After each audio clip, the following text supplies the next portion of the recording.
In today's video, I'm going to teach you how to manually enter bank transactions in Xero.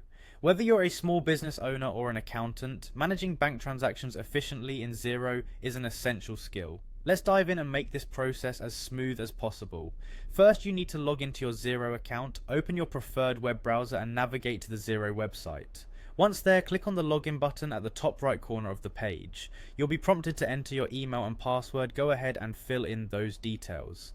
If you have two-factor authentication set up, make sure to complete that step as well. Once successfully logged in, you'll find yourself on the Xero dashboard where all your accounting activities are conveniently displayed. Now that you're on the dashboard, the next step is to navigate to the accounting section. On the top menu, click on Accounting and then select Bank Accounts from the drop-down menu. Here, you'll see a list of all the bank accounts you've linked to Xero. Click on the account for which you want to enter a new transaction. This will take you to the Manage Account page. Once there, click on Account Transactions. It's time to enter a new transaction. To do this, click on the plus New Transaction button.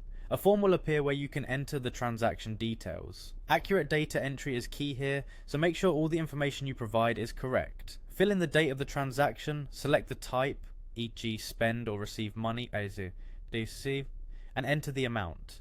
Be sure to double check this to avoid any errors down the line.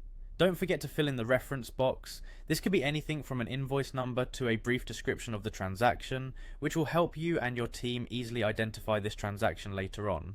Move on to the item field where you can specify any products or services involved in the transaction. Completing these details ensures that your records are comprehensive and organized. Once you're satisfied with all the entered details, the last step is to save the transaction. Click on the Save button at the bottom right of the page. Everything you just entered will now reflect in your Xero account, updating your records and ensuring everything is in sync with your bank statement. By following these steps, you've manually added a bank transaction into Xero, streamlining your financial management workflow. Practice makes perfect, so don't hesitate to explore Xero further to discover more features that can help optimize your accounting tasks. Thank you for watching, and happy accounting!